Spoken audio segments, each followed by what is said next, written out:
تو مال مشکلات میں کام آتا ہے،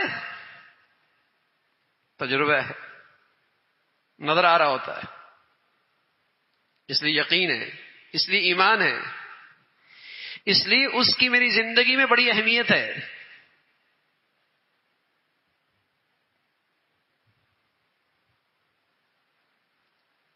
بیماری میں کام آتا ہے، شادیوں میں کام آتا ہے، رشتوں میں کام آتا ہے،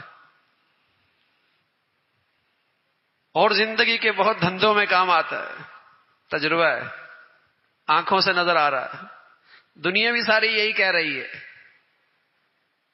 تو مجھے اس مال کے دوست کی بڑی اہمیت ہے میری زندگی میں، اس میں کمی آ جائے اف، ایسا لگتا ہے سارے گھر میں غم ماتم آ گیا۔ اس کی میری زندگی میں اتنی اہمیت ہے۔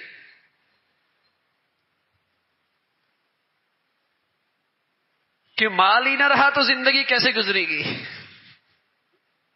آج کوئی نہیں کہتا کہ نیکی اور تقوی ہی نہ رہا تو میری زندگی کیسے گزرے گی۔ اس پہ وہ ایمان نہیں جو مال پر ایمان ہے۔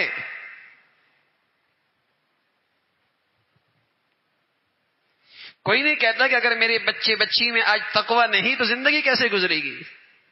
یہ تو سب کہتے ہیں، اگر اس کے پاس مال و دولت اکٹھے کرنے کے ذرائع نہ ہوئی تو زندگی کیسے گزرے گی۔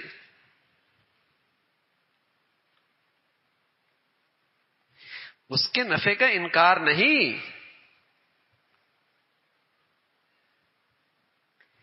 لیکن تقوی جیسے عمل سے غفلت بھی تو بہت بری بات ہے۔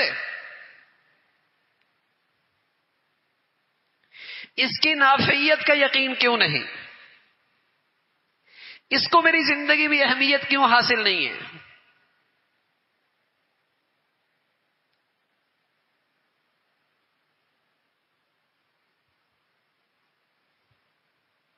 جس اللہ تعالیٰ پہ ہم ایمان لا چکے، جس قرآن کو ہم اللہ کی سچی کتاب بتاتے ہیں، وہاں اس عمل کی تاثیر بتائی گئی ہے نا۔ وَمَن يَتَّقِ اللَّهَ يَجْعَل لَّهُ مِنْ أَمْرِهِ يُسْرًا وَمَن يَتَّقِ اللَّهَ يَجْعَل لَّهُ مَخْرَجًا۔ بند گلیاں کھل جائیں گی، بند راستے کھل جائیں گے، ساری بندشیں ختم ہو جائیں گی۔ تجربہ کر کے دیکھیے۔ لیکن رسول اللہ صلی اللہ علیہ وسلم فرمایا کرتے تھے یہ تقوی ایسا نہیں ہے کہ صرف تم نماز کے معاملے میں تقوی کرو کہ نماز نہ چھوٹے۔ اتق اللہ حیث ما کن، تم جہاں بھی ہو اور جس حال میں ہو، جہاں بھی ہو، صرف مسجد میں نہیں، بازار میں بھی،